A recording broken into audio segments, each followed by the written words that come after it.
Salut à tous, chers étudiants. Voilà, vous êtes avec votre humble serviteur Bako Salifou, ingénieur en transport et logistique, plus de 15 ans passés dans le service du transit douane, c'est-à-dire 15 expériences professionnelles. Voilà, je réponds toujours au même numéro 74 71 99 63 qui est mon WhatsApp. Voilà, la dernière fois, nous avons eu à aborder avec vous la conduite, la mise en douane des marchandises. Voilà, aujourd'hui, c'est la suite logique de cette partie. Après la mise en douane, s'ensuit la prise en charge des marchandises. Donc, tout à l'heure, c'est ce que nous allons aborder, c'est-à-dire la prise en charge des marchandises par la douane. La prise en charge n'est autre qu'une procédure par laquelle la douane enregistre l'arrivée des marchandises au bureau et qui lui permet d'exercer une surveillance et un contrôle sur les dites marchandises avant leur dédouanement en détail. Cette prise en charge est importante pour trois raisons fondamentales. Voilà, les raisons économiques, les raisons juridiques et les raisons fiscales. Quant aux raisons économiques, elles visent à libérer au plus vite les moyens de transport car leur immobilisation constitue une perte financière. Au niveau juridique, la responsabilité du transporteur ne cesse qu'au moment du dépôt de la déclaration en détail par le propriétaire des marchandises ou par son représentant, qui peut être le transitaire, le déclarant en douane. Il est donc important de ne pas rompre la chaîne des responsabilités incombant aux transporteurs, aux gardiens, aux transitaires et aux propriétaires des marchandises. Enfin, au niveau fiscal, pour que les intérêts du trésor public soient préservés, c'est-à-dire le paiement des droits et taxes bien sûr sur les marchandises, il est alors important que dès leur arrivée au bureau, ces marchandises demeurent sous surveillance douanière dans un local présentant toutes les garanties nécessaires. Voilà, toutes les garanties nécessaires. Alors, maintenant, quand on parle de prise en charge, c'est comme la conduite en douane.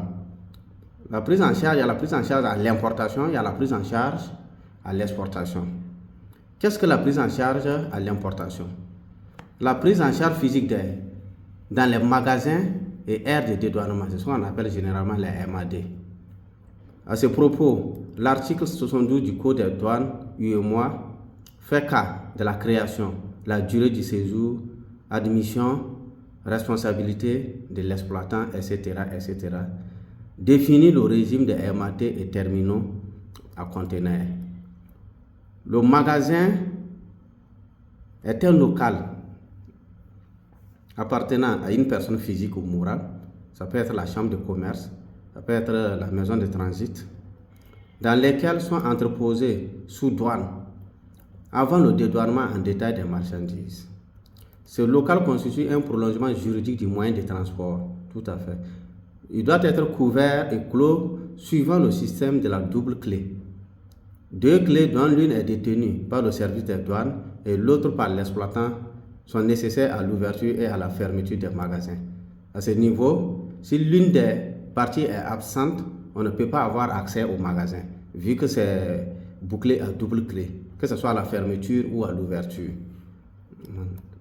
Quant à l'aire de dédouanement et le terminal à conteneurs, ils sont des surfaces délimitées, ni closes, ni couvertes, généralement attenantes à un magasin et destinées à recevoir des marchandises volumineuses, pondéreuses et encombrantes. Ce qu'on ne peut pas stocker dans les magasins, à l'intérieur du magasin justement.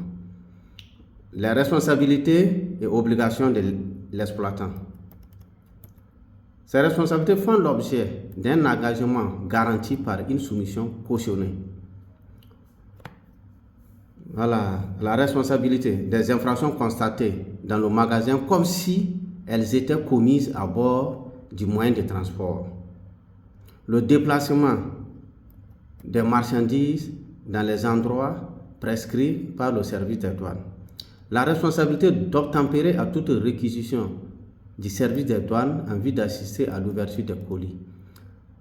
La responsabilité de déposer la déclaration sommaire. La responsabilité, on a passé la responsabilité de déposer la déclaration sommaire, la responsabilité de conduire des marchandises en dépôt après expiration du délai de séjour. Notons que la durée de séjour des marchandises en magasin est fixée à 30 jours, mais cela peut être prolongé jusqu'à 90 jours si les circonstances l'exigent. Maintenant, la prise en charge à l'exportation. Cette prise en charge consiste en l'enregistrement de la déclaration en détail à l'exportation. Mais lorsque l'exportation n'est pas immédiate, c'est-à-dire l'attente, en attente d'un moyen de transport par exemple, les marchandises peuvent être admises au magasin. Au niveau de la déclaration en détail à l'exportation, et le reçu doit être apuré à la sortie du magasin.